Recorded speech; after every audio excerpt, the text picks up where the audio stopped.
4월 23일 맥체인 성경 읽기 113일차입니다. 여러분, 신앙은 시작보다 끝이 더 중요합니다. 결단은 누구나 합니다. 기도도 누구나 시작합니다. 그런데 문제는 끝까지 지키는 사람이 많지 않다는 것입니다. 처음에는 뜨겁습니다. 처음에는 분명합니다. 하지만 시간이 지나면 식어버리고 버려지고 잊어버립니다. 그래서 하나님은 우리에게 묻고 계십니다. 너는 끝까지 지키는 사람이냐? 오늘 말씀은 신실함이 무엇인지 아주 분명하게 보여줍니다.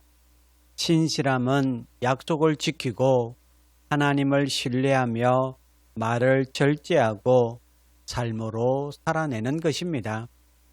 레위기 27장의 주제는 소원을 지킴으로 나타나는 신실함입니다. 하나님께 드린 소원에 대한 말씀입니다. 사람이 하나님께 약속한 것은 가볍게 여겨서는 안 됩니다. 말씀의 흐름 속에서 하나님께 드린 것은 반드시 지켜야 한다는 것을 강조합니다. 왜 그렇습니까? 신실함은 말이 아니라 지키는 데서 드러나기 때문입니다. 우리는 쉽게 하겠습니다. 결단합니다. 이렇게 말합니다. 하지만 시간이 지나면 그 결단은 흐려집니다. 여러분, 하나님 앞에서 했던 말은 반드시 기억되어야 합니다. 혹시 미루고 있는 결단이 있습니까? 작은 것이라도 다시 붙드십시오. 신실함은 끝까지 지키는 데서 시작됩니다. 시편 34편의 주제는 하나님의 신실하심입니다. 하나님의 신실하심을 선포합니다. 특히 8절에 너희는 여호와의 선하심을 맛보아 알지어다 라고 합니다. 하나님은 변하지 않습니다. 상황이 바뀌어도 약속을 어기지 않습니다. 하나님은 끝까지 신실하신 분입니다.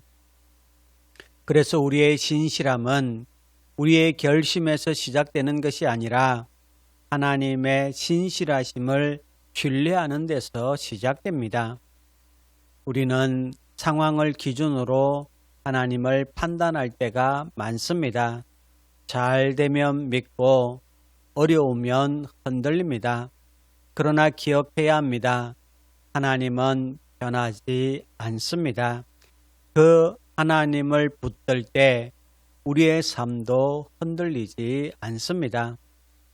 전도서 10장의 주제는 말의 절대로 나타나는 신실함입니다.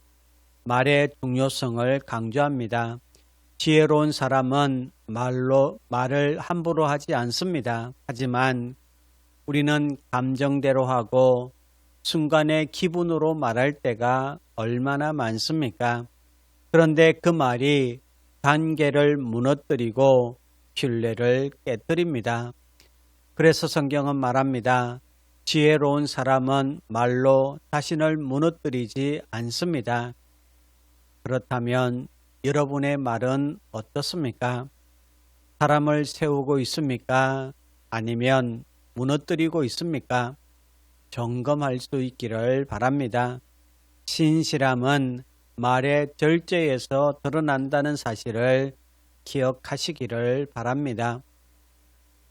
기도서 2장의 주제는 바른 행실로 나타나는 신실함입니다.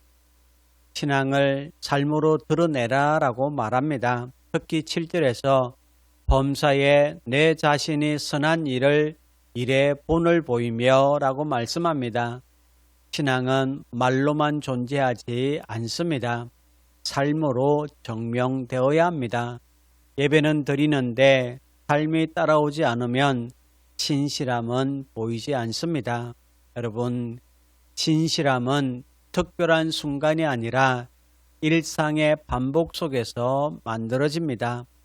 작은 행동, 작은 선택, 작은 순종이 모여 한 사람의 신실함을 만든다는 사실을 단 한순간도 놓치지 마시기를 바랍니다.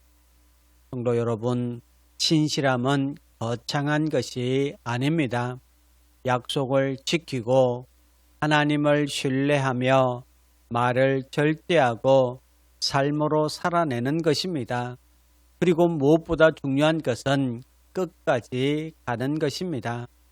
하나님은 오늘도 신실하십니다. 그래서 우리도 끝까지 신실한 삶을 선택해야 합니다. 지금 작은 것부터 다시 붙드십시오. 그때 하나님께서 여러분의 삶을 흔들리지 않는 신실함으로 세워 가실 줄 믿습니다. 이제 오늘의 성경을 함께 읽겠습니다.